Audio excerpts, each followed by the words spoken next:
Bonjour à tous, je m'appelle João Mateus et aujourd'hui j'irai parler sur les grands flux migratoires du XXIe siècle.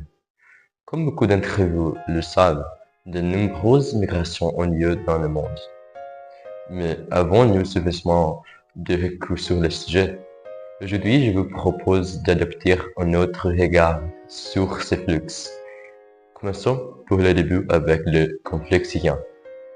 Ce conflit a été provoqué par le mécontentement de la population à l'égard du régime dictatorial de Bachar al-Assad. Pour tenter de remédier la situation, le gouvernement a violemment remédié et réprimé la population, ce qui a poussé les Syriens à se disperser dans différents pays, principalement en Turquie, au Liban et en Irak. Un autre conflit important est la guerre du Soudan du Sud. Il s'agit d'une guerre d'indépendance visant à obtenir l'indépendance du Sud-Soudan, qui actuellement est indépendance, comme beaucoup d'entre vous le savent. Par rapport au Soudan, le Soudan ne voulait pas de cette indépendance, car le Sud-Soudan possédait d'importantes réserves de pétrole.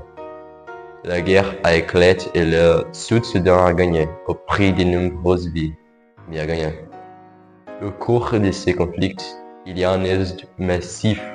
Au début de ces conflits, les Sud-Soudanais ont fui la guerre d'un mouvement migratoire presque forcé. Un autre déplacement est au lieu plus tard en raison des conditions de vie terribles au Sud-Soudan, où les diètes étaient très faibles et les conditions de vie précaires. Enfin, le flux migratoire plus récent et plus connu est celui résultant de la guerre d'Ukraine et en Russie. Ces conflits se poursuivent encore aujourd'hui sur ces divers points. En résumé, la guerre a commencé par une tentative de la Russie de réannexer le territoire qui formait l'URSS, y compris l'Ukraine elle-même. Cette guerre a généré et continue de générer un grand nombre de migrants qui voyagent à travers l'Europe et l'Amérique.